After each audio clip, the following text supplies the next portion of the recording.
finally, our 12 points go to...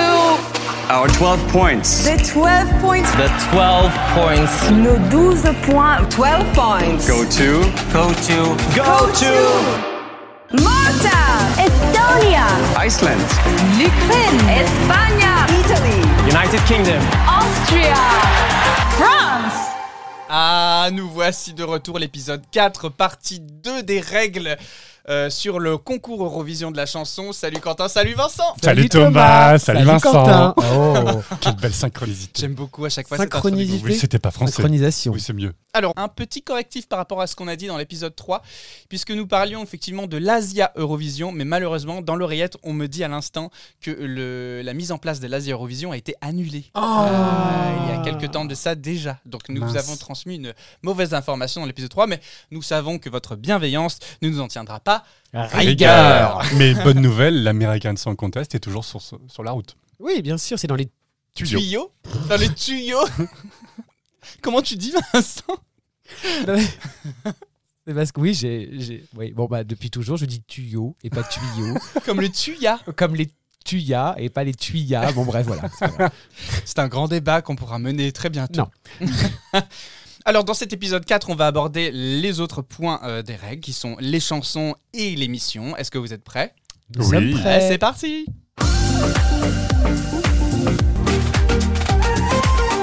Alors on va reprendre tout de suite l'explication des règles avec cette fois le premier bloc sur les chansons et leur évolution depuis 1956. En 1956, on l'a vu dans notre épisode 2, on trouvait déjà que les chansons étaient en retard sur leur temps. Poussiéreuse, sentaient c'était un peu la naphtaline. Mais ça a vite évolué et notamment par une date, tu l'avais précisé. Oui, mais en vrai, on disait que c'était en retard sur son temps par rapport en fait à l'industrie musicale de ces années-là. Et c'est vrai que dans les années 60, il y a vraiment l'émergence des yéyés qui ne déteint absolument pas sur le concours de l'Eurovision. Ça reste le baluche, le flonflon, le machin. Et c'est vrai qu'il faut attendre 1965, vraiment, avec Serge Gainsbourg qui écrit du coup Poupée de cire, poupée de son pour France Gall qui représente le Luxembourg et donc qui gagne cette année-là.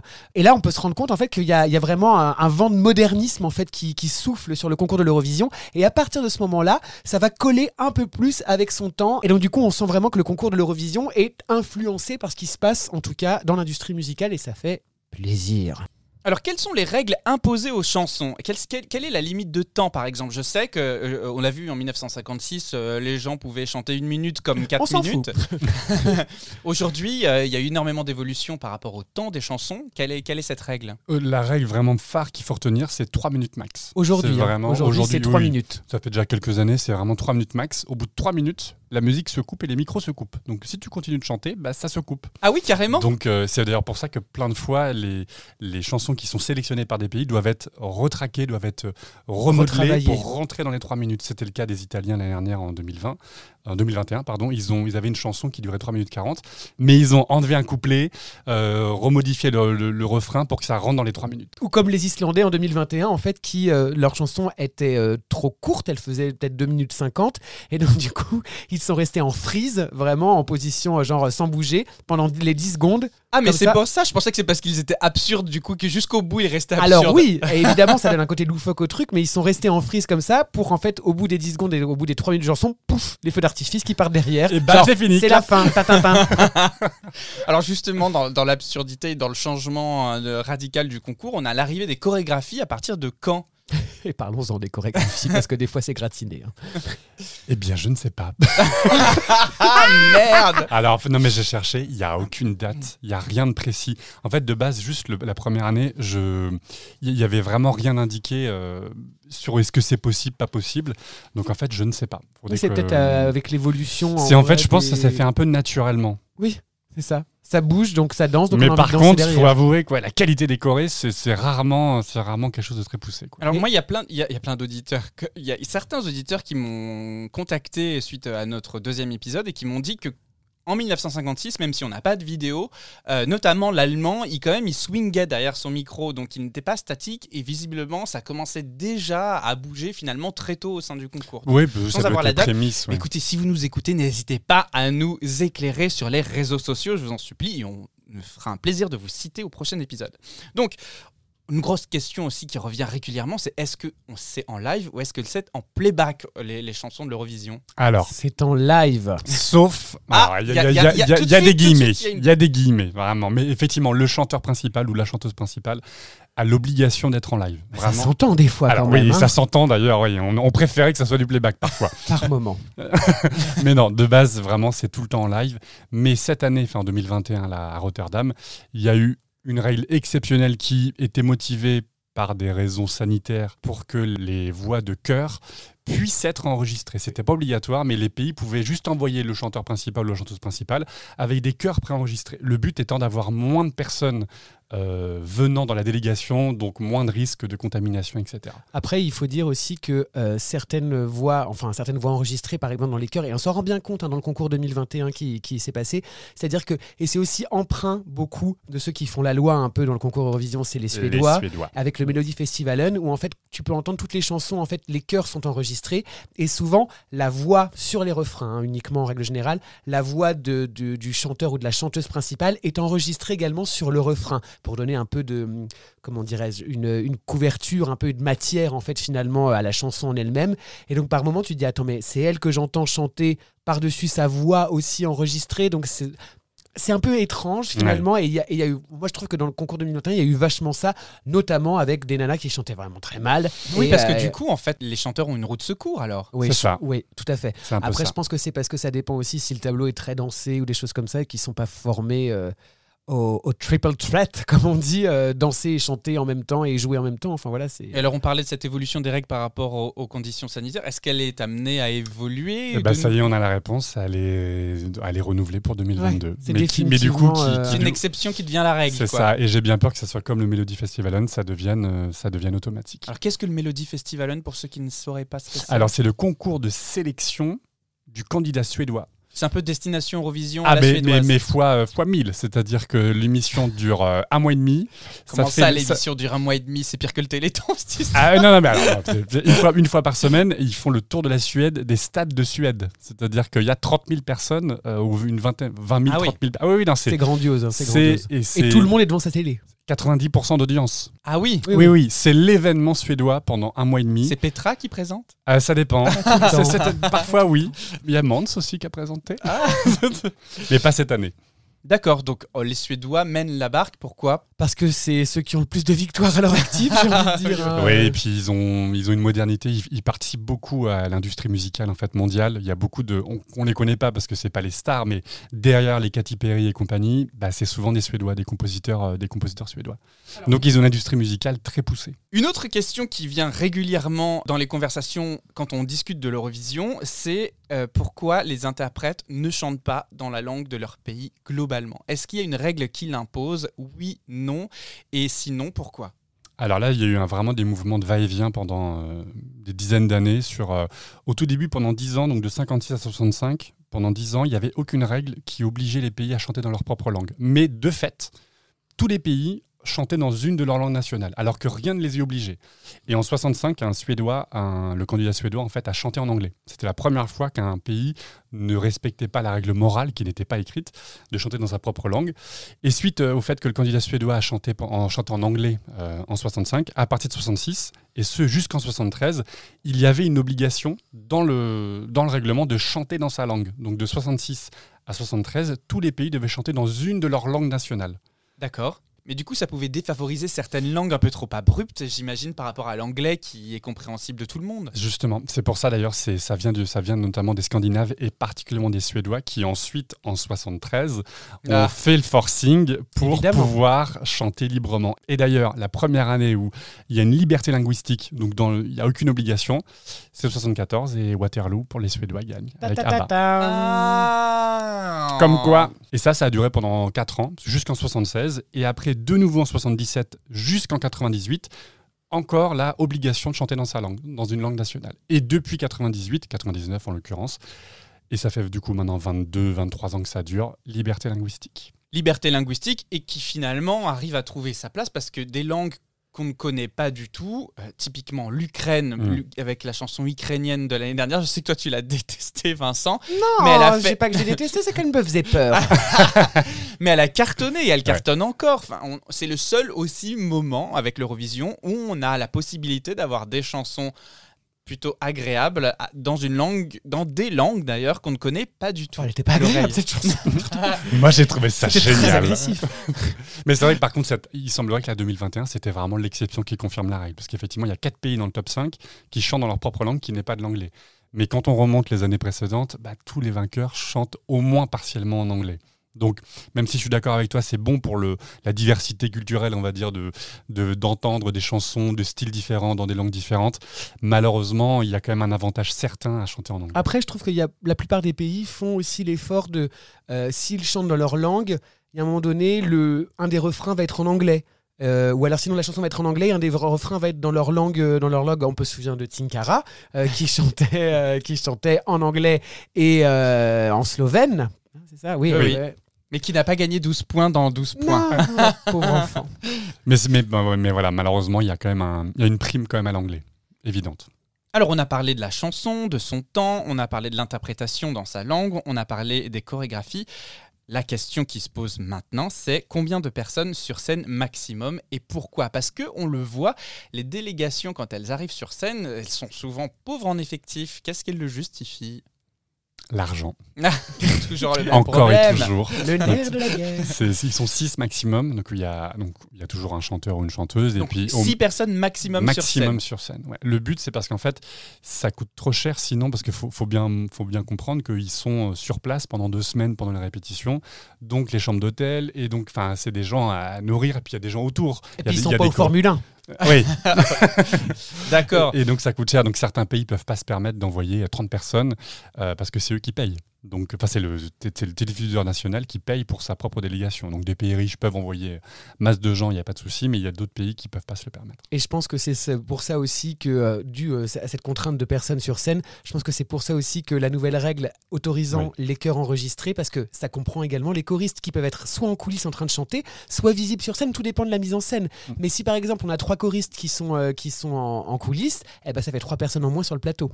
Donc, c'est vrai qu'il y a un côté économie aussi là-dessus. Mais des pays ont un peu profité de ça, c'est-à-dire que, pourtant pas très riches, ils se sont dit, génial, du coup, on met 3 choristes dans la version préenregistrée, mais on met quand même 5 danseurs autour de la chanteuse. Oui. Ce qui fait que là, du coup, c'est une perversion un petit peu de la règle. Mais c'est complètement ça, c'est-à-dire qu'en fait, finalement, on a un tableau qui est léché parce qu'on a 5 danseurs en plus du chanteur, et en plus, un bon accompagnement musical, puisqu'en fait, les chœurs sont enregistrés. Donc du coup, voilà. Ce qui n'est pas plus mal, finalement, pour le téléspectateur. Oui. Moi, souvent, en tout cas sur les récentes éditions, on est dans de plus en plus de gigantisme au niveau de la scène, de la mise en scène, les scènes d'introduction, les scènes entre les votes, etc., qui sont grandiloquentes.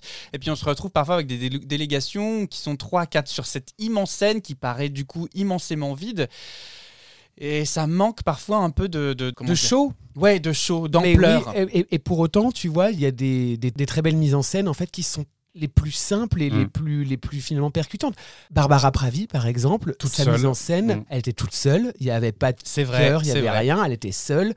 Steadicam, etc. Bon, après, il y avait beaucoup d'effets, etc. D'effets de lumière, c'était très travaillé. Des jeux de vidéo. Mais pour autant, c'était pas grandiloquent non plus, quoi. Mais paradoxalement, c'est ce qu'il y a de difficile à faire, surtout à l'Eurovision, c'est de faire un truc intimiste avec... ça paraît simplissime, ça paraît épuré, et en fait, c'est extrêmement travaillé, vraiment à chaque seconde près, tout est piloté à la seconde, et préenregistré, en tout cas, répété. En vrai, je pense que tout vient du metteur en scène et de son imagination, et d'avoir un peu d'imagination, un peu de jugeote, un peu pour sublimer, en fait, vraiment une interprétation. Alors, Vincent, est-ce que toi, t'aimes la vie ? J'aime la vie. Même si c'est une folie ? Oui, pourquoi ? Eh bien parce que depuis l'arrivée de Sandra Kim et sa victoire à l'Eurovision 1986, on peut dire qu'il y a eu une grosse polémique sur l'âge aussi des participants à l'Eurovision en tant que telle. L'Eurovision ne définissait pas de règles pour participer, pour représenter le pays au niveau de l'âge. Et Sandra Kim, qui dans sa chanson 1986 annonce avoir 15 ans, en fait, elle n'en a que 13. Et à partir de là... Mais il n'y avait pas l'Eurovision Junior Pas à l'époque. encore. Non, il n'y avait pas l'Eurovision Junior, mais il faut savoir qu'il y a eu de vrais problèmes vis-à-vis de la représentation des délégations par rapport à l'âge depuis le début de l'Eurovision. Ça a commencé en 1969 avec Monaco, qui envoie Jean-Jacques chanter alors qu'il n'a à peine que 12 ans. Et qui s'appelle Jean-Jacques. Qui s'appelle Jean-Jacques, effectivement. Mais dont tout le monde s'en fout puisqu'il n'a pas gagné, donc on l'a oublié. 1986, la Belgique gagne avec Sandra Kim, mais les Suisses finalement demandent sa disqualification. Vous savez pourquoi ? Parce qu'en fait, depuis 1956, les Suisses n'avaient pas gagné. Oui, ils ont le seum. Exactement, ils avaient le seum, donc ils ont demandé à disqualifier la Belgique. Mais comme il n'y avait aucun texte qui justifiait le fait qu'il fallait être majeur pour pouvoir chanter à l'Eurovision, et bah du coup... Peanuts. Ils se sont retrouvés le bec dans l'eau. En 1989, la Suisse réorganise de nouveau le concours et on a 2 enfants cette fois qui foulent la scène de Lausanne. L'Israël avec un participant qui n'a que 12 ans et la France avec un participant qui n'a que 11 ans. Oh là là. Et à partir de là, c'est là que tout part en vrille et des controverses sur justement est-ce qu'on peut faire participer des enfants si jeunes. L'exploitation des gosses aussi. Exactement. Et donc l'UER impose dès l'année suivante une règle qu'il faut avoir 16 ans révolus le jour du concours pour pouvoir représenter un pays à l'Eurovision. Et avant 1990, finalement, tout le monde pouvait participer au concours. Quoi. Et c'est comme ça qu'est né l'Eurovision Junior. L'Eurovision Junior qui, comme vous le savez sans doute, a lieu très bientôt à Paris le 19 décembre et on vous en parlera dans l'épisode 5. Donc n'hésitez pas à suivre notre prochain épisode qui sera plein de surprises. D'ailleurs Thomas, en fait on a parlé des voix en live et des chœurs enregistrés, etc. Il faut savoir aussi, et un point important, c'est-à-dire qu'à chaque fois en fait, qu'on voit quelqu'un sur la scène de l'Eurovision jouer d'un instrument, c'est faux. Ah bon? Ah non, les petits violonistes ou alors les petits tambours ou les choses comme ça, ce n'est pas vrai. Mais pour autant, on a vu dans les premières éditions qu'il y avait un orchestre qui faisait la bande son. Ça a changé du coup? Ouais, en fait du coup jusqu'en 98, donc il y avait l'orchestre, il y avait un chef d'orchestre, il y avait une 50aine de musiciens. Donc là, la musique était en live, c'est sûr. Enfin, il y avait pas de doute là-dessus. Mais depuis 99, c'est les bandes son préenregistrées. Et on n'a pas le droit de jouer un instrument en live au-dessus de la bande son. Attends, parce que le groupe de rock, typiquement, en fait... Zéro. Il n'y avait aucun son qui venait de leur guitare, de leur batterie. De leur instrument. Ou alors le très célèbre violoncelliste Alexander Rybak. Tout à fait. En fait, qui est là, qui se déchaîne avec son petit violon, etc. C'est fake. C'est faux. C'est fake. De même, Epic Saxo Guy, c'est fake. Ah oui, l'Epic Saxo Guy. Donc on n'a plus du tout de musique live, hormis le chant du chanteur principal à l'Eurovision depuis... Tu disais 99. Ouais, et là aussi, une des raisons, c'est pour faire des économies. Puisque du coup, on n'a pas d'orchestre à payer, il y a une 50aine de musiciens, ça fait faire des économies, puisqu'on envoie la bande-son qui coûte rien à lancer. Eh bien écoutez, on en apprend tous les jours dans 12 points. Et je pense que maintenant, avec la chronique que vous connaissez si bien, que vous attendez tous, on va quand même continuer à apprendre des choses. C'est l'instant. You. Élodie. L'instant. You. L'instant. You. C'est l'instant. You. Gossuin. C'est l'instant Élodie Gossuin. Alors moi, je vais vous parler aujourd'hui de Paulina Gagarina et de sa prestation sur... Alors non, je ne fais pas concurrence à ta chronique des hurleuses, Vincent. Non, aujourd'hui, si je veux vous parler de Paulina Gagarina, c'est plutôt pour ce qu'il s'est passé dans le public à Vienne lors de sa participation en tant que candidate représentante de la Russie. Alors nous sommes en 2015, l'année précédente, Conchita Wurst remporte le concours pour l'Autriche avec Rise Like a Phoenix, qui m'a d'ailleurs permis de gagner la toute première séquence 12 points. Allez, ok. Bref, et lors de la séquence de remise des points, Conchita se déplace de ci, de là pour prendre à l'aide de son micro la température des candidats fébriles qui attendent leurs points, bien évidemment. Oui, évidemment. À ce moment précis, 20 pays sur 40 ont déjà attribué leurs points. La Russie est en tête, la joie se lit face caméra, mais depuis le début de la soirée, quelque chose ne va pas. Alors que pour beaucoup, l'Eurovision 2015 reste une organisation des plus parfaites, avec une scénographie dantesque, une réalisation léchée et une prestation française qui nous fera honte, comme à l'accoutumée, se produit depuis bientôt 3 heures ce que l'ensemble de la production redoutait. Pourtant, pour la première fois depuis 1956, une solution technique avait été mise en place et déclenchée pour éviter de revivre le désordre de l'année précédente, dont voici un extrait. And we say hello to Alsau sitting in Moscow. Could we please have your top points, please? Hello, Copenhagen. Eh Hi. oui, Vous entendez bien, en 2014, en direct de Copenhague, la Russie se fait huer sans vergogne par l'ensemble de la salle. Ceci restera l'un des plus grands malaises du concours Eurovision de la chanson qui, rappelons-le, a pour objectif premier d'euphémiser la tension entre les pays européens. Et Quentin, tu peux pas savoir à quel point je suis trop fier d'avoir réussi à placer ce mot à mon tour. Ça fait 16 points au Scrabble. Et 48 en mon compte triple. Ah oui, bien joué. Merci. Bref, cette attitude vis-à-vis de la Russie s'explique alors en gros en 2 points. Tout d'abord, Conchita Wurst a fait, lors de sa participation en 2014, l'objet de critiques des plus abjectes, dont majoritairement la Russie par la voix de son ministre Vitaly Molintov. Mais si vous faites les gros yeux, vous savez, c'est celui qui fut à l'origine de la loi criminalisant, là, 2 points, ouvrez les guillemets, propagande homosexuelle. Voilà. Ce ministre alors en place au gouvernement a ouvertement déclaré depuis Saint-Pétersbourg, accrochez-vous, je cite, Je suis accroché ?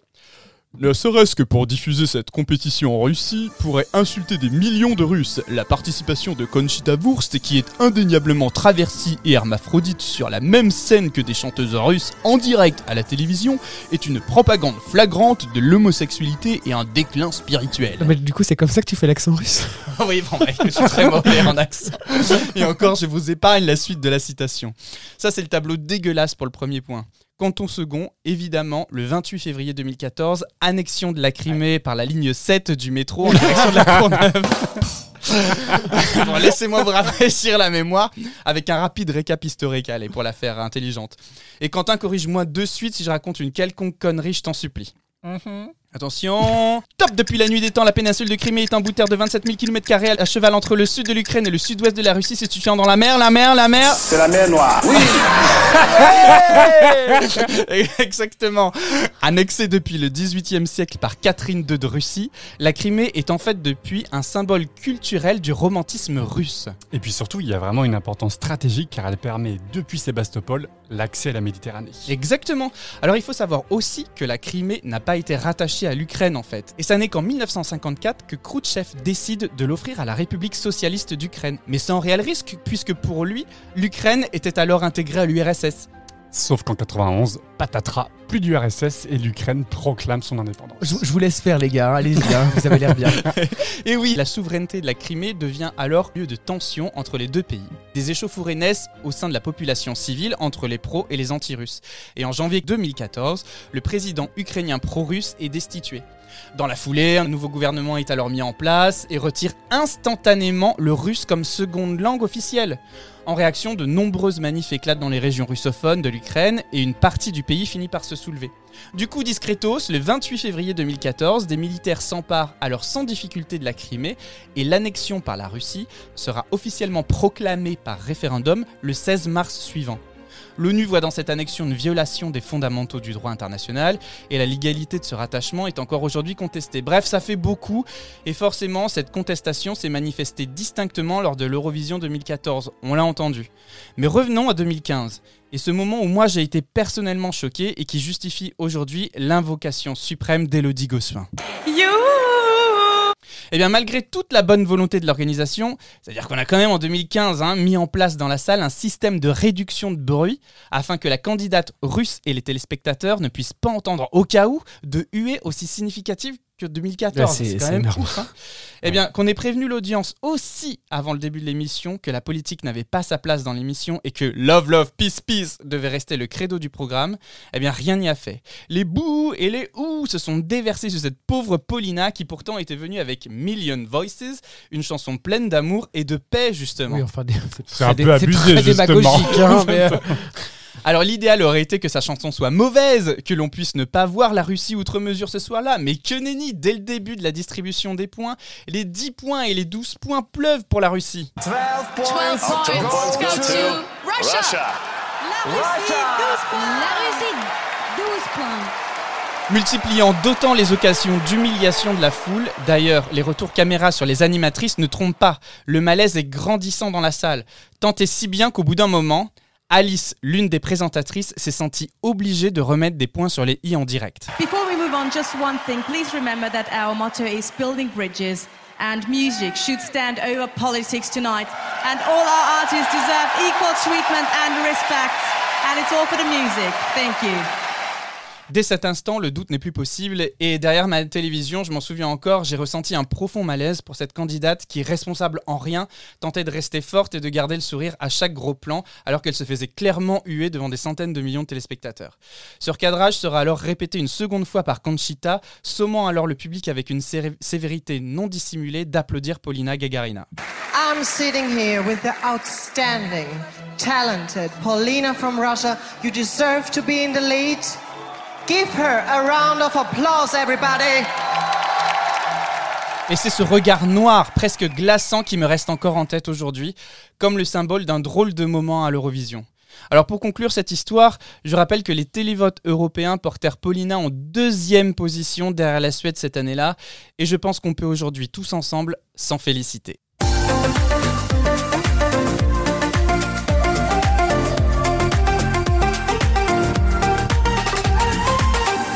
Alors oui, c'était pas forcément drôle ma chronique, mais l'Eurovision c'est aussi sérieuses. ça. C'est vrai qu'on n'a pas du tout parlé des yeux de fou de Polina Gagarina quand elle chantait parce qu'elle a l'air folle quand même. Bref. Si vous regardez bien sa prestation aussi du coup en replay, il y a même un moment donné où du coup des fans homosexuels secouent des drapeaux LGBT exprès à un endroit, un plan de caméra où du coup on sait par avance quel va être le plan de caméra pour filmer l'artiste. Et donc il y a 5 drapeaux gays en énorme et vous pouvez pas le louper. Et bah, c'était fait exprès. En tout cas, je suis persuadé que Vincent, tu pourras nous la faire en hurleuse cette chanson. Ça hurle. Ça hurle. Alors revenons maintenant à nos moutons. On a évoqué les chansons, les règles de temps imposées 3 minutes, les chansons en live uniquement pour le chanteur principal désormais, l'orchestration est en playback, les chorés qui sont complètement libres, les personnes sur scène qui sont limitées à 6, on l'a dit ? Oui. Chanteur inclus ? Oui. Et maintenant on va passer à l'émission dans son état global général. Qui dure 8h30 à peu près. Qui organise cette émission ? Déjà, partons de base. Qui organise l'émission ? C'est une co-organisation. C'est-à-dire qu'il y a 2 organisateurs. Il y a le pays gagnant, le télédiffuseur gagnant, et puis il y a l'Union Européenne de Radio-Télévision. C'est une ça fait longtemps que tu l'avais pas dit. Ouais, je m'entraîne toutes les semaines comme ça à le répéter en boucle. Voilà, c'est une co-organisation entre les deux entités. Donc, le pays qui gagne l'Eurovision est obligé de l'organiser dans son pays. Il n'est pas obligé. C'est la règle. C'est la règle, voilà. Mais ça peut arriver, et vous le verrez quand on parlera aussi du junior dans un prochain épisode. C'est une règle qui n'est pas forcément reproductible pour le junior, mais là, ça pourrait arriver qu'un pays, pour des raisons financières oui, parce qu'en fait, c'est ce que j'allais dire, ce n'est qu'une question de fric toujours. C'est ça la vraie raison, c'est que pour le moment, il n'y a que des pays qui avaient les moyens de... Et encore non, pas forcément d'ailleurs. Mais en tout cas, tous les pays ont accepté de l'organiser. Tu voulais parler de l'Azerbaïdjan peut-être ? Par exemple, oui, mais eux, ils ont mis ce qu'il fallait, quoi. Mais en gros, a priori pour le moment, c'est dans l'obligation en disant qu'il y a une option pour pouvoir organiser en premier, et alors, quand on gagne. Du coup, on parle de grandiloquence aujourd'hui du concours, les scènes sont gigantesques. Est-ce qu'il y a des limites de mètres carrés ? Est-ce qu'on impose aux gens de le faire dans ces lieux qui sont immenses aujourd'hui et de plus en plus grands ? Depuis quelques années, dans les règles dans le handbook, ça s'appelle pour le pays gagnant, il faut une salle qui fasse plus de 18 mètres de haut. Pour l'éclairage, pour tout un tas de considérations, pour que ça soit suffisamment, pour que la scène soit grande, etc. Mais il n'y a pas de limite. Certains pays comme le Danemark l'ont fait dans un stade, donc il y avait 50 000 personnes. D'autres, comme l'Azerbaïdjan, a construit l'équivalent d'un Paris-Bercy en 6 mois. Pour 6 mois. En 6 mois. Oui, mais ne parlons pas des dictatures, on ne sait pas d'où sort l'argent. Donc. C'est ça. Là, en l'occurrence, du pétrole et du gaz. On les connaît. C'était d'ailleurs le sponsor principal du show. Donc, en fait, ça dépend des pays. Il y a des pays qui, l'Italie, par exemple, le fait dans une espèce d'équivalent de Paris-Bercy. Paris-Bercy Arena, je ne sais plus le nouveau nom. Paris-Bercy Tina Arena. L'Australie, si tu nous écoutes.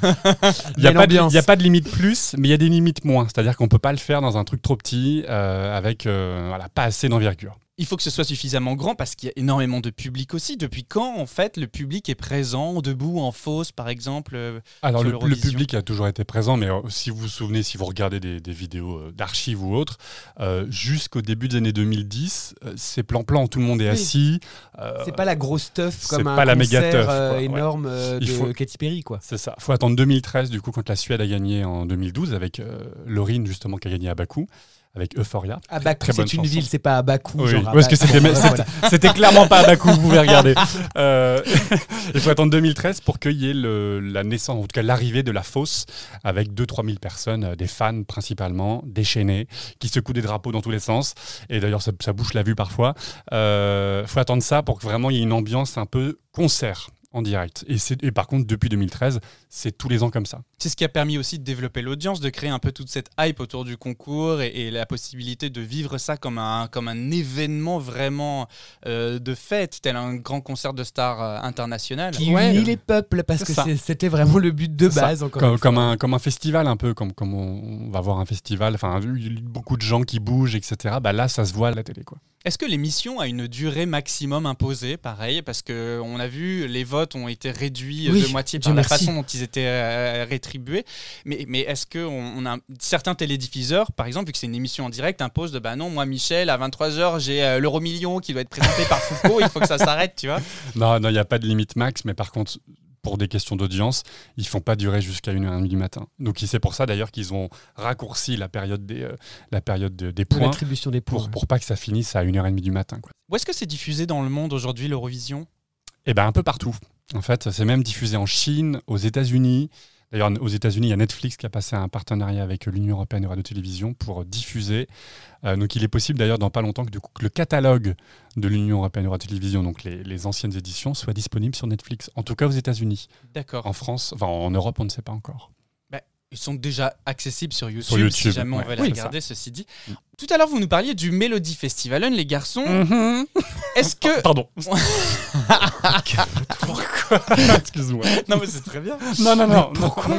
Il y a des sélections en amont dans la plupart des pays qui sont demandées par l'Union européenne de radio-télévision. On l'a vu depuis même 1956. Ils demandaient à ce qu'il y ait des concours préalables qui soient établis par les pays. Quels sont les plus gros concours au-delà du Melody Festivalen qui sont organisés dans les pays européens ? Et est-ce que les règles sont complètement libres localement pour définir du coup les participants représentants de chaque État ? Alors, en termes de grosseur et d'importance, en règle générale, donc il y a le Melody Festivalen pour la Suède, il y a le Melody Grand Prix pour le Danemark, il y a Sanremo pour l'Italie, qui est très populaire également, grosso modo, c'est à peu près tout. Et Destination Eurovision pour la France. Oui et non, c'est-à-dire qu'en fait, on a eu un Destination Eurovision pour choisir Madame Monsieur. C'était un des premiers finalement qu'on a eu. Puis il y a eu Bilal Hassani. Puis rien. Puis sélection interne. Interne avec Tom Leb. Et ensuite, redestination Eurovision pour Barbara Pravi. Donc, j'ai envie de dire, c'est un peu au petit bonheur la chance, la destination Eurovision. Donc, même si là, France Télé semble vouloir prolonger apparemment, c'est la maintenant dynamique. Mais en termes d'importance et d'audience, ça n'a rien à voir avec le Melody Festivalen ou Sanremo, qui dure, pareil, Sanremo, ça dure des semaines et des semaines. Et ça existait d'ailleurs avant l'Eurovision. C'est vraiment un show musical en Italie, où d'ailleurs, parfois, le gagnant de Sanremo a le droit d'aller à l'Eurovision, mais il peut refuser. Parce que maintenant aussi, ça se fait avec l'émergence de beaucoup d'émissions de télé sur les voix, type The Voice, X Factor ou des choses comme ça. Le plus souvent, et je fais pas une généralité, mais le plus souvent, c'est vrai que le gagnant de X Factor, Malte ou comme ça, va représenter son pays à l'Eurovision. Donc c'est par le biais aussi de ces télécrochets internationaux. Mais pour la participation, l'Eurovision reste pour l'interprète le Saint Graal. Évidemment. J'étais là, genre... Enfin, à mon sens, oui.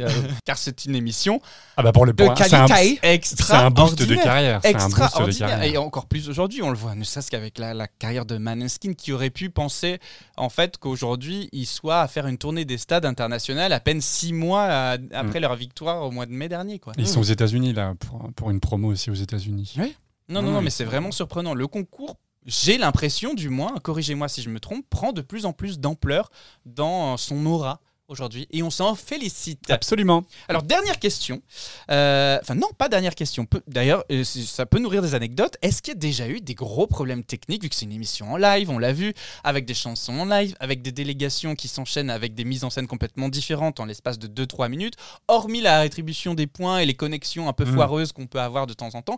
Est-ce que sur des prestations live, il y en a qui vous viennent en tête, qui auraient été techniquement compliquées à gérer ? Il y a eu la candidate anglaise en 2018, Souris, qui chantait Storm, si je me souviens bien, et elle a été dérangée par un fan en fait qui a déboulé sur la scène et qui a agité un drapeau. Il a chouré le micro. Il lui a chouré le micro, c'est vrai.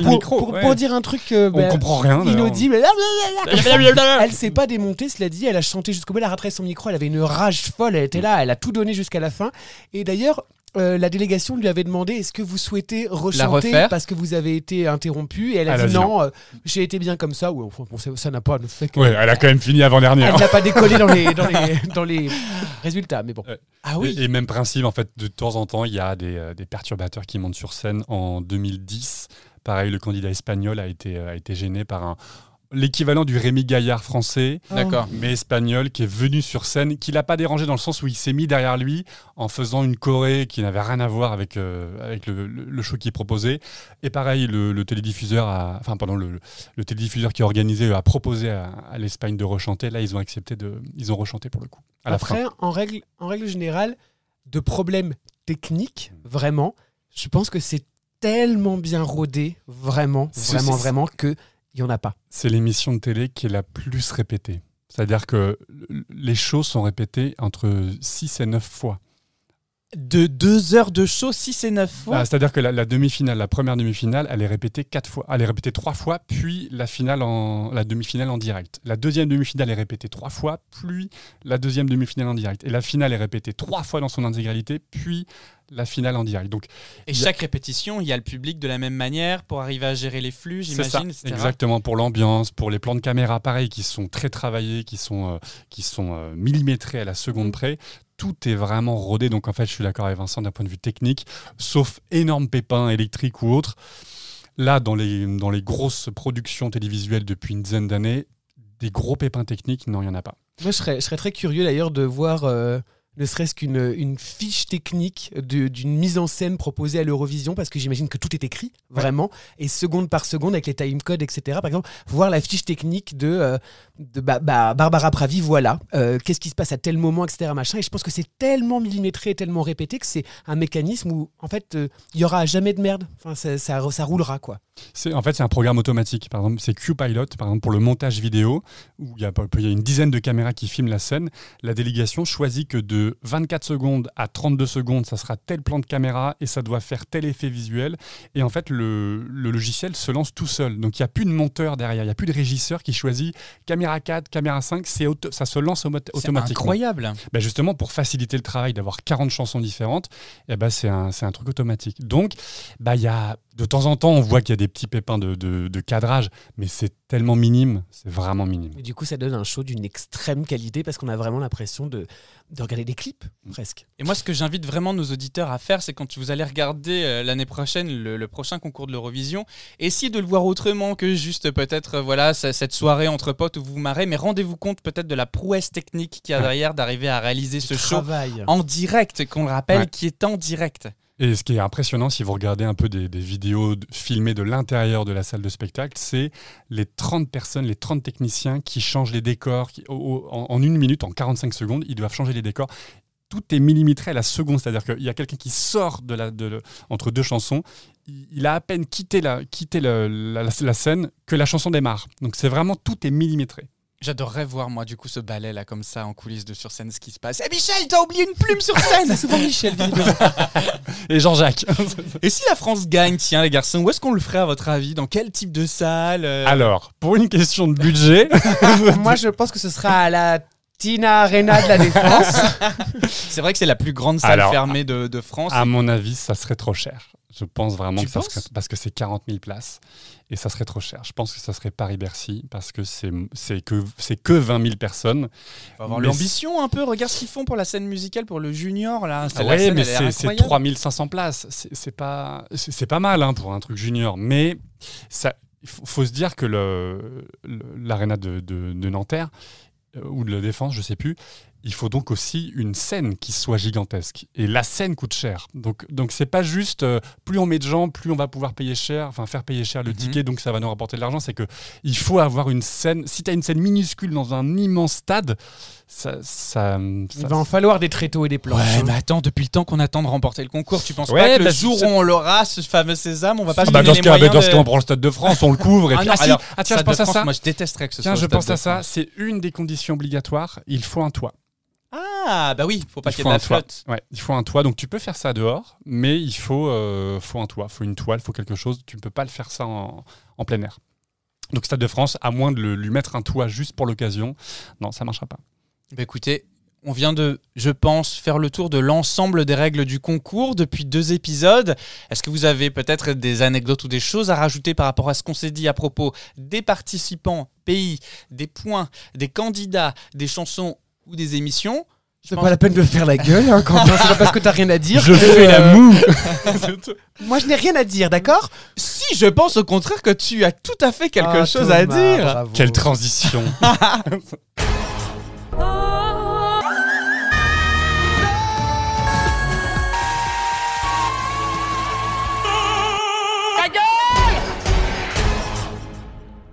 Et oui, Thomas, tu fais bien de me demander si j'ai quelque chose à dire, parce que j'ai toujours quelque chose à dire quand ça concerne forcément les hurleuses. Et la première fois que dans cette émission, nous avons abordé le thème des règles à l'Eurovision, j'ai parlé d'une hurleuse ratée qui chantait la guerre, Lisa Angel, que vous n'avez évidemment pas oublié, vu qu'elle nous l'a hurlé en injonction finale. Mais mamadonna, qu'est-ce que j'avais pas fait? Puisque j'ai reçu quantité de lettres des anciens combattants de Meurthe-et-Moselle qui voulaient m'enrôler dans une partie de Scrabble endiablé. Et sans parler de l'association des amis de Pétain qui eux pensaient que j'étais des leurs et qui voulaient m'inviter à un bal-trap pour tirer du pigeon et déjeuner d'un bout de faisant froid. Non, non, hein, voilà. Et même si j'ai pas envie de faire d'analogie entre les règles de l'Eurovision, qui est un sujet lourd, pesant, dense et compliqué, avec les hurleuses ratées, je me suis dit quand même qu'il fallait vous les présenter. Alors, on va s'attaquer aujourd'hui à un bon gros morceau de Ramon Ibérico. Parce qu'aujourd'hui, on va parler de celle qui aide le soleil à se lever. J'ai bien sûr nommé Edurne. Se fue sin saber que yo sí lo amé. Mais alors Vincent, d'où vient-elle? En préambule, je demande pardon à mon amie Elisabeth de Herenio qui va bouillir en entendant mon accent espagnol et qui va vouloir me buter. Voilà. Donc, pardon. Alors, Edurne, de son vrai nom Edurne García Almagro, c'est une chanteuse, actrice et présentatrice espagnole née à Madrid en 85. Alors, pour le moment, ça démarre bien, parce que 85, c'est une très bonne année. C'est celle où je suis né. Alors même si elle a commencé à chanter dès son plus jeune âge dans un groupe, elle se fait connaître du grand public en 2005 lorsqu'elle participe à la 4e édition de l'émission Operación Triunfo, qui est une sorte de Star Academy à l'espagnol, de laquelle elle se fera lourder un peu avant la fin en 6e position. Ça lui permet quand même de signer directement avec la maison de disques Sony Music et de sortir un album en 2006 intitulé tout simplement Edurne, dont le premier single Despierta, se réveiller, c'est le festival des accents, se réveiller si on ne parle pas espagnol, qui se classe 5e au classement des meilleurs singles espagnols.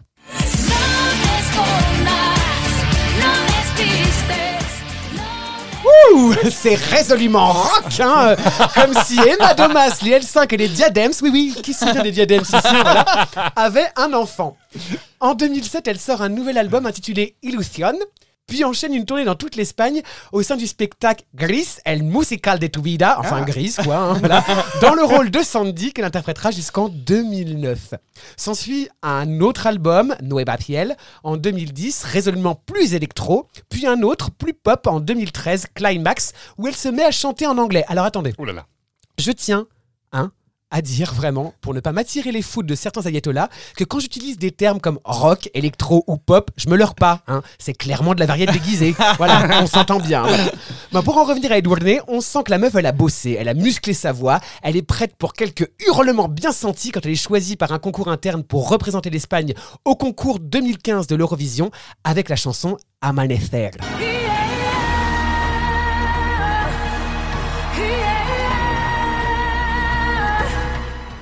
Et parle-nous donc un peu de sa performance à l'Eurovision 2015. Oui, parce que comme vous avez pu l'entendre, Edurne, c'est un peu le yodel maîtrisé.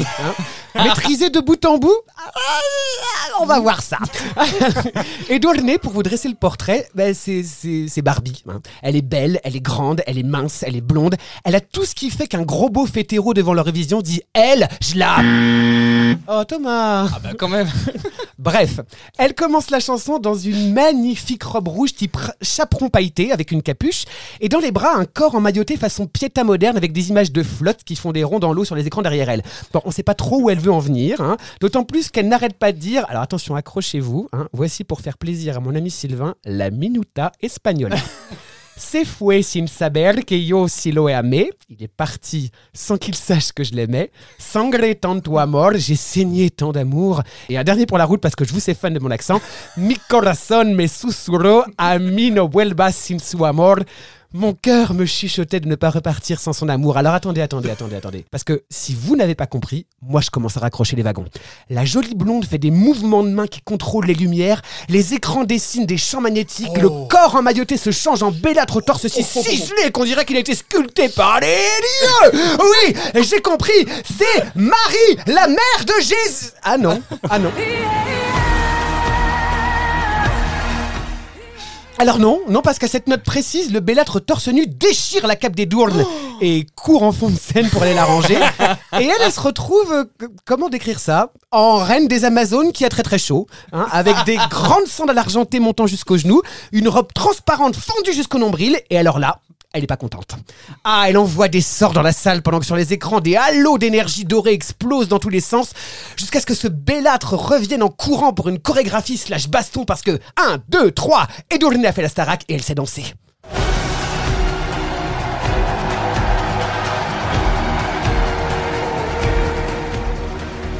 Jusqu'à ce qu'elle se retrouve figée dans un porté très inconfortable, vent dans les cheveux, maquillage qui coule à cause de la wind machine branchée sur la position Ouragan Katrina, et tenue à bout de bras par l'Apollon torse nu dont le strabisme convergent lui donne un air bête. Les bêtes. Par un ultime déferlement d'énergie, elle tue le bonhomme. Alors je sais, ça n'a ni queue ni tête quand on le raconte. Lance des sorts dans la salle et va se placer pour sa note finale en mode Powerful Woman. Et c'est là que le drame arrive.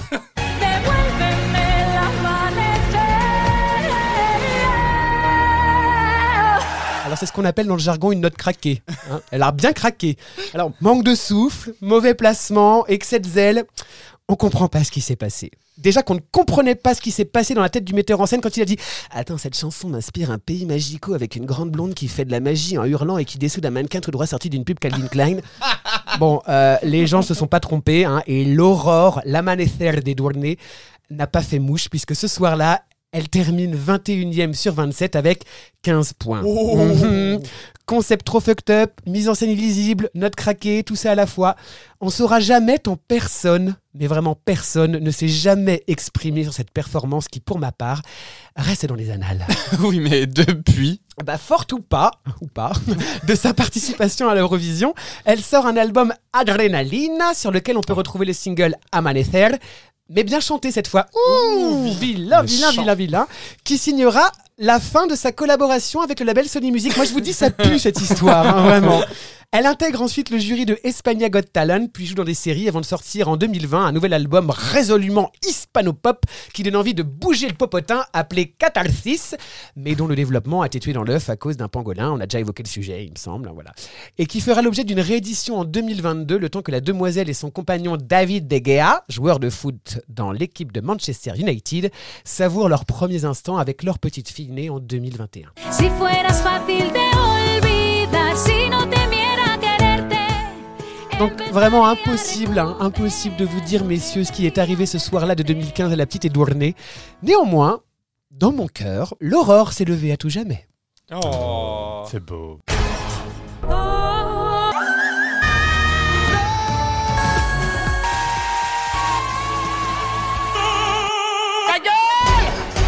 L'Espagne qui marque rarement les esprits à l'Eurovision, j'ai l'impression. C'est faux. Non, moi j'avoue que j'attends avec impatience tous les ans la performance de l'Espagne parce que c'est souvent... Alors des fois c'est des choses qu'on comprend pas. Ça hurle souvent. C'est vrai. Il faut le dire, ça hurle souvent et donc il y a pas mal de hurleuses espagnoles. On aura l'occasion de revenir dessus dans les prochains billets hurleuses, mais il y a des perles. Eh bien, merci en tout cas Vincent pour cette chronique encore une fois merveilleuse, qui est plébiscitée quand même, il faut le dire. Les courriers, je les ai en copie. Mais bien sûr, ça pleut. Je suis en copie. Ça pleut. Merci, continuez à écrire. Continuez à écrire. Bon, j'espère que, en tout cas, ces explications de règles vous ont permis de vous ouvrir les yeux sur ce qu'est le concours de l'Eurovision aujourd'hui. Et on espère vous retrouver très vite pour la suite de 12 points. Ça, c'est indéniable. Mais en attendant, on se retrouve avec la fameuse séquence des 12 points.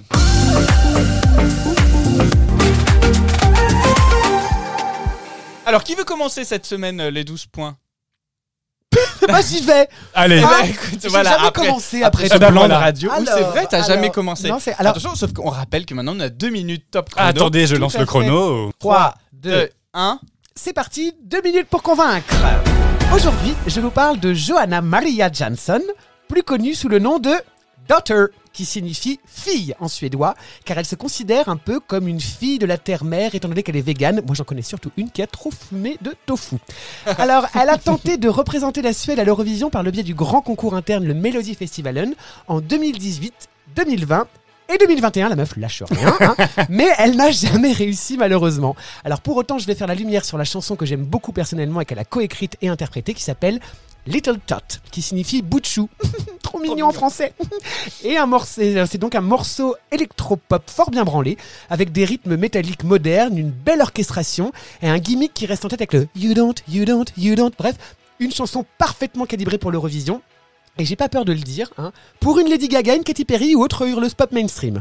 Alors d'auteur, elle met en garde son inner child, ou son child tout court, de ce qui va se passer dans le futur sur la vanité du monde qui l'entoure et qu'elle doit se battre pour bâtir un monde meilleur. D'auteur, elle nous chante cette chanson à plein poumon, et d'ailleurs, merci les chœurs enregistrés sur certains passages parce que des fois ça pique. C'est dansant, c'est entraînant et c'est ça qu'on veut. Au niveau de la mise en scène, elle est habillée en maîtresse dominatrix. Allez comprendre. Avec sa grande crinière de cheveux plaqués en arrière. Elle est très rapidement rejointe par 4 danseurs masqués. Bah ouais, on est en 2021, la petite vie avec son temps, qui effectue une chorégraphie style breakdance, le tout plongé dans au milieu d'un dispositif de lumière et de laser assez impressionnant dont seuls les Suédois ont le secret. Ils sont forts, ces Suédois, c'est pas possible. Mais elle se fera néanmoins battre par Tuss, qui tusse beaucoup, avec son Million Voices, et finit... Voices tout court, et finira 4e du classement. Donc au final, si vous voulez découvrir une chanteuse pop un peu kinky qui a des choses à dire, mais votez pour moi. Ouais, bravo, un timing respecté, une description extraordinaire comme toujours. Quentin, yes. Moi, je vous ramène encore une fois en 2014 avec Fine Gold, je ne sais pas, une chanteuse israélienne qui nous chante Same Heart. Donc c'est un style musical un peu de pop rock électro, guitare électrique à fond les ballons avec des éléments d'Eurodance dans le refrain pour bien bouger son booty, un petit peu comme du Cascada, genre Nathalie Horler ou Helene Fischer pour les connaisseurs germanophones. Je sais qu'ils sont beaucoup. Une particularité de cette chanson, c'est la voix grave et rocailleuse de May. On dirait qu'elle a fumé 2 paquets de gitane juste avant sa prestation, une sorte de garou au féminin, un peu sous stéroïdes. C'est un peu l'idée. Autre originalité de la chanson, c'est un mélange d'anglais et d'hébreu. On en revenait sur le mélange des langues, et ça fonctionne plutôt bien. Alors niveau message de la chanson, May en fait c'est une warrior qui prône la libération de la femme par rapport à une histoire d'amour destructrice à cause d'un pervers narcissique. Elle nous dit qu'il a empoisonné son amour, qu'il lui a trop souvent menti, que leurs cœurs ne battent plus à l'unisson. We don't beat from the same heart. C'est ça qu'elle répète en permanence. Bref, May, elle se rebelle, elle se libère de cette histoire tumultueuse et destructrice. C'est un hymne féministe d'empowerment. Niveau mise en scène, alors May, elle est accompagnée de 2 danseuses. On a plutôt l'impression que c'est des agents du Mossad sous couverture parce qu'elles n'ont pas l'air commodes, on n'a pas envie de les embêter, mais concrètement, elles nous font une démonstration de Krav Maga crossfit sur scène. Elles enchaînent des prises de corps et de positions un peu improbables, notamment la fameuse position du Cossack Squat, pour les connaisseurs de CrossFit, dont je sais que Serena d'ailleurs est une fan absolue. Visuellement, niveau lumière, ça clignote à balles, tous les projecteurs sont à fond, particulièrement pendant le pont musical et les refrains. D'ailleurs, selon différentes sources, il y aurait eu une dizaine de crises d'épilepsie en Europe pendant cette performance. Quoi qu'il en soit, ma petite May, même si tu répètes à tue-tête à ton ex que vos cœurs ne battent plus à l'unisson, sache que pendant 3 minutes, tu m'as emporté avec ton énergie et la modernité de ta performance, et pour ça, tu mérites mes 12 points. Oh. Sauf que tu ne votes pas pour ta propre prestation, on rappelle. Mais alors Thomas, présente la tienne. Mais oui, moi je vais vous présenter la mienne et je suis assez fébrile, c'est parti. Alors oui, moi aujourd'hui je vais vous présenter une chanson, une chanteuse qui a eu la chance dans sa carrière de participer, si ce n'est 2, au moins 3 fois à l'Eurovision. Alors 3 fois à l'Eurovision, oui et non, puisqu'en 2020, comme vous le savez, le pangolin, etc. Cette petite chanteuse que moi j'apprécie a participé du coup en 2006 à l'Eurovision, représentante d'un pays balkan, dont je ne dirai pas le nom pour le moment pour garder un peu de suspense, parce que je sais qu'aujourd'hui je vais perdre quoi qu'il arrive. Mais c'est pas grave, cette chanson, moi je l'adore et je la défends plus que toute autre chose. Alors, pour la représentation en 2021 de la prestation, vous imaginez une scène, elle est seule avec des hommes autour d'elle qui dansent, qui chantent. Elle aussi, elle essaye de chanter. Elle réussit d'ailleurs à détenir le record Eurovision de la chanson historique de la note la plus tenue. Avec 17 secondes. Je vous vois déjà. 17 secondes de note tenue. Arrêtez, c'est mon moment. 17 tenues dans secondes. Elle a fait partie de ce merveilleux club des Fantastic Four aux robes pailletées à flanelle de la session 2021. Et moi, ce que j'apprécie beaucoup, c'est qu'elle a un aspect très Marilyn Monroe. Alors oui, maintenant, je ne cache plus rien. Je parle évidemment de Natalia Gordienko et de son magnifique Sugar, que j'adore par-dessus tout. Une musique sur laquelle moi je me suis trémoussé de nombreuses fois, encore une fois seul chez moi, et oui, et que j'aimerais vraiment qu'on arrive aujourd'hui à écouter, car c'est une chanson que je rêve de voir entendre sur la scène mainstream globale. Une chanson pop qui fonctionne du début à la fin, une chanteuse que j'apprécie énormément, même si je sais que c'est pas votre cas. Voilà, merci de voter pour moi, Natalia. Eh bien, on va voter. Voilà, bah écoutez, hop. J'avoue, tu t'es sacrifié. Non, mais en fait, si tu veux, j'étais là comme ça, je me demandais où est-ce que tu voulais en venir. Bah, j'ai tout de suite compris. J'étais là, genre, qu'est-ce qui. Et dès que j'ai compris, j'ai genre, oh non. C'est la note tenue, moi. J'ai été obligé de faire tenir le suspense pour les auditeurs. Et je vous invite vraiment, les auditeurs. Alors, peut-être que dans un. Peut-être que tu vas gagner. Peut-être que je vais gagner. En attendant, je nous donne 10 points pour attribuer nos notes. 10 points ? Non. 10 secondes.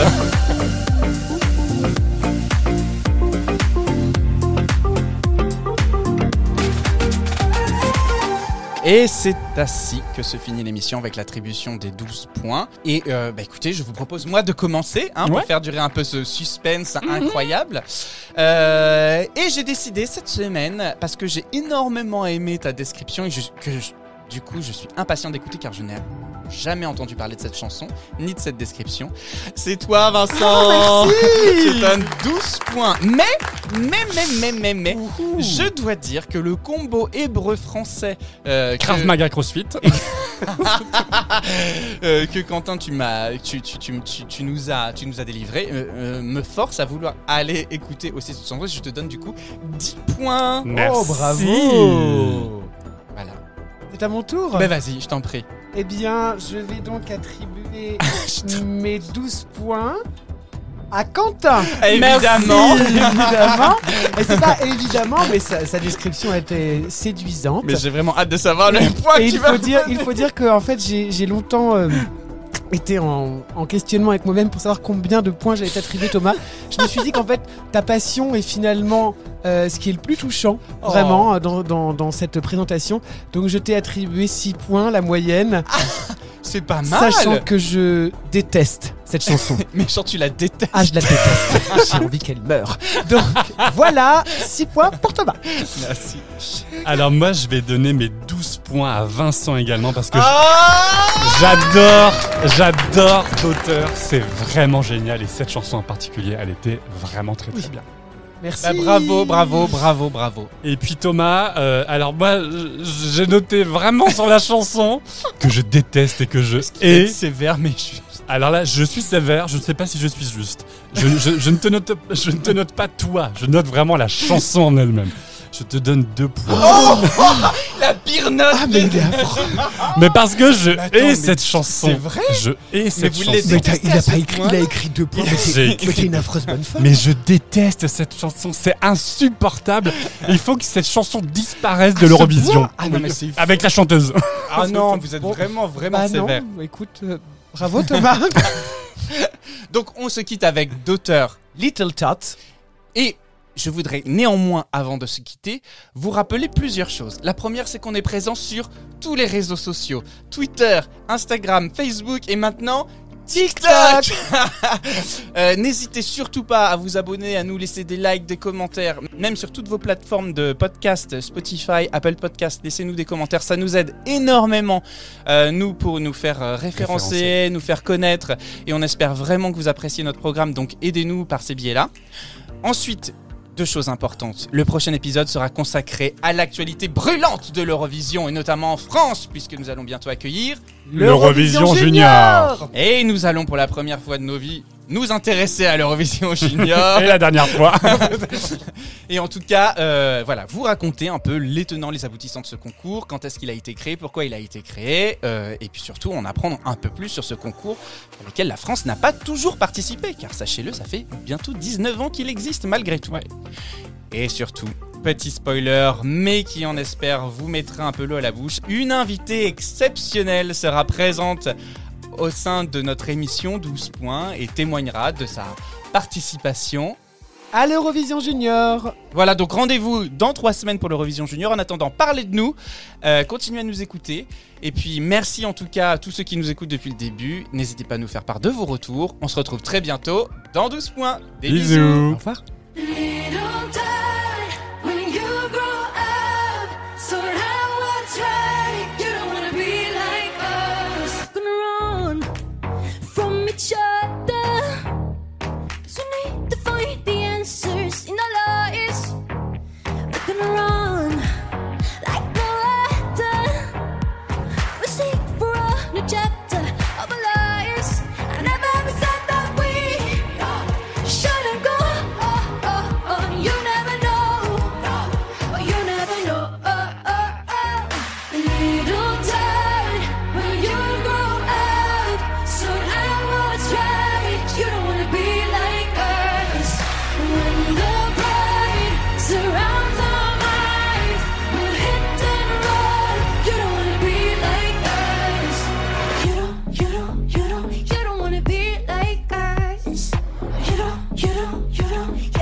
Surrounds our minds, we'll hit and run.